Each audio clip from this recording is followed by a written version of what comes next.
throwing the football anymore.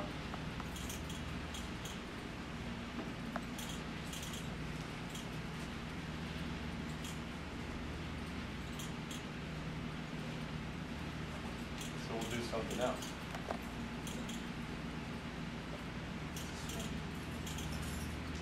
Isn't the opposite strong field? Well, what they do is it depends. In college, they reverse it. For what you guys do, they do strong safety with there because it's a tight end, but in college they do it the opposite way.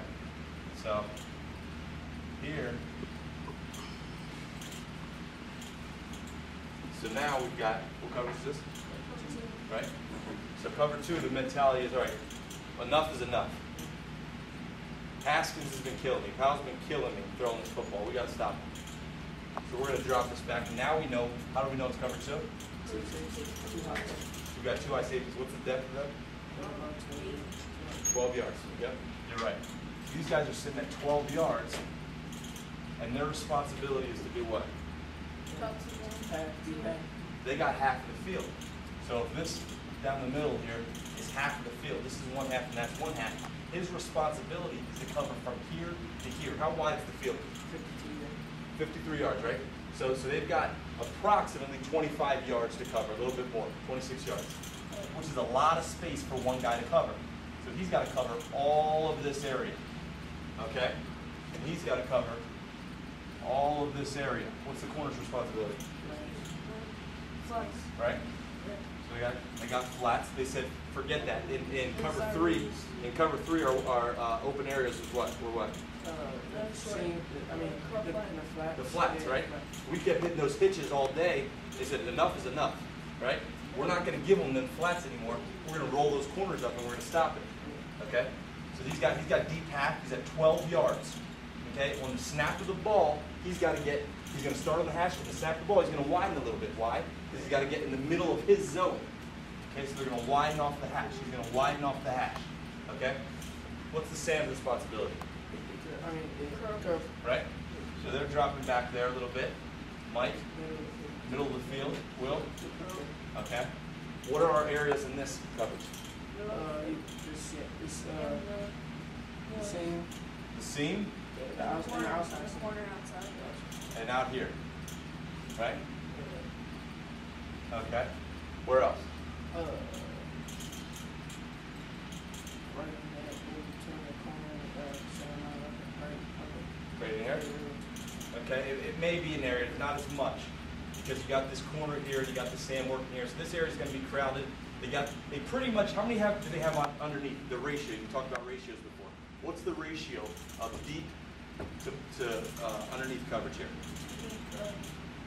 From third level is 2 people. Right.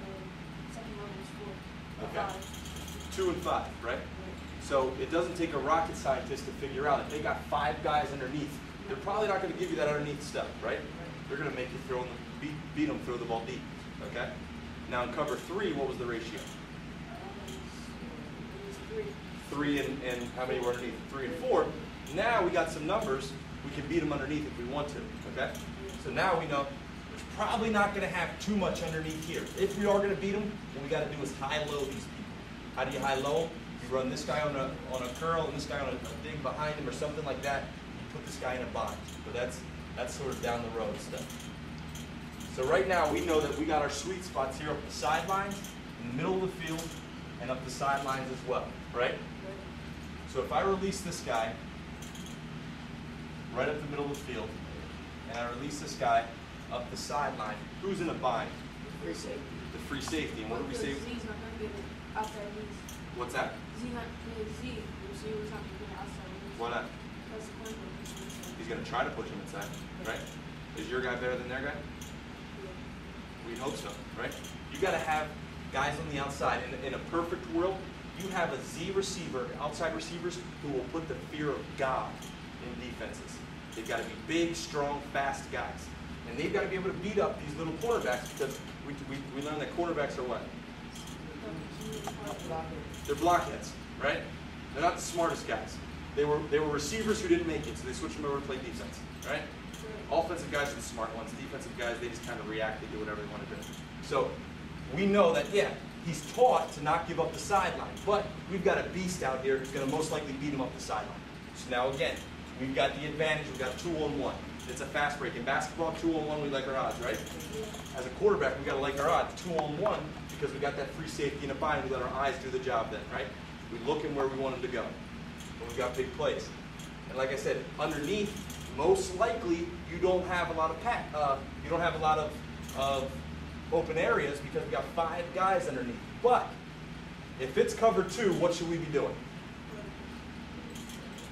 Verticals, or we should be running the football. You know, the biggest thing that a lot of coaches and players think that they got to make this game more difficult than it really is. It's not that hard. If they have a bunch of guys dropping back, then hand it off to him and let him go, right? Then they say, all right, they've beaten us on the run. We're going to go drop this guy down. And we're going to play cover 3, and then we do what? We pick them apart.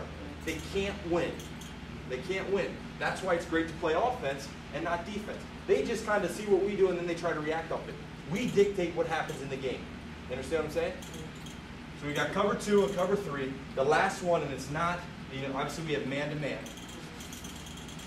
But the last coverage that you may see is what?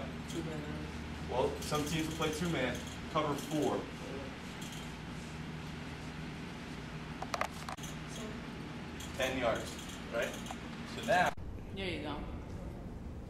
Take it again. got it. Another